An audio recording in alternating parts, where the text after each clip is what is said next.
Seriously. So when my mom was pregnant with me, she went to watch a movie with my dad. It was an Italian movie about this little girl. She was really cute, she was really innocent. And guess what she was called? Shana. So my parents named me after her. It actually means something really nice. It is Hebrew. In Hebrew it means a lily or a rose. But it has a Yiddish origin. And in Yiddish, it means beautiful. So when I was telling my friend about my name, he asked me, "Your name means beautiful, but what is the most beautiful thing that you've ever experienced?" And my answer to that was, the most beautiful thing that I've ever experienced is love. I fell in love last year, and it was beautiful. I did not fall in love with a boy. I did not fall in love with a person. I fell in love with my pet, my animal, my bitch. Oh, Tim. Yeah, now we know. Right. So it was my birthday present. My little dog, Fluffy. Now we know. I spent less than 100 days with Fluffy. Less than 100 days. But in those 100 days, the connection that I built with her, I've never felt a connection that strong with anybody else, anybody I've ever met. I did not know how that happened. When Fluffy was gifted to me, I was going through a very, very difficult phase in my life. Probably the most difficult phase. I had lost a lot. I had lost someone very special. Everything was falling apart. The future looked bleak. There was so much pain. But when Fluffy came into my life, she numbed the pain. I would spend every second of every hour with her. I would take care of her, feed her, take her out, comb her fur, cuddle with her, whatnot.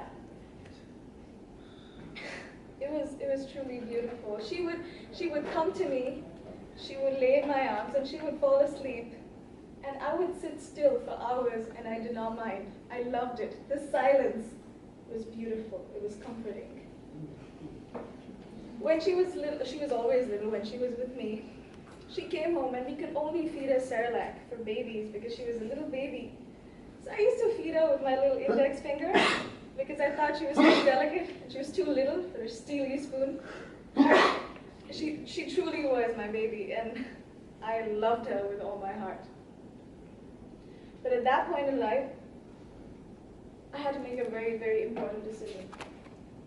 I was supposed to decide where I wanted to continue my education, where I wanted to come for college. And under the circumstances, I was forced to move to another country. I moved to Singapore. So I did not intend to be here. If I had a choice, I would stay back. I would stay back with my love.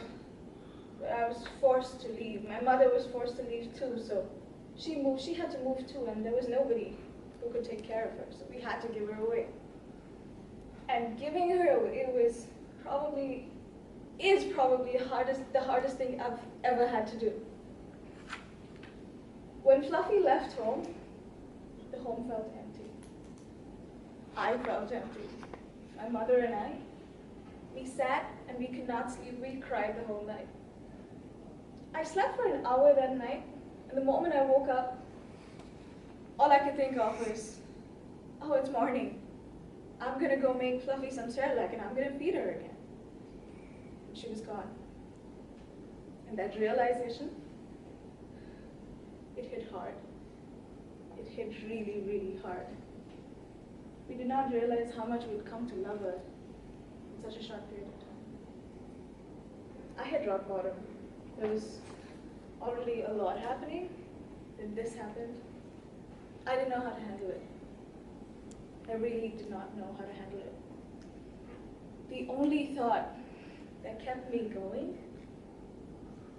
was the thought that I would see her again sometime. And I saw her again. I saw her again after a long, long period of time. And in that long period of time, I'd forgotten how much I loved her. When I saw her again, she came running towards me. It all came rushing back. And guess what I'm trying to say here is that love is really, really beautiful if you've ever experienced it, if you've ever had a chance to experience it. And it can come in any form, it can take whatever form. It doesn't matter.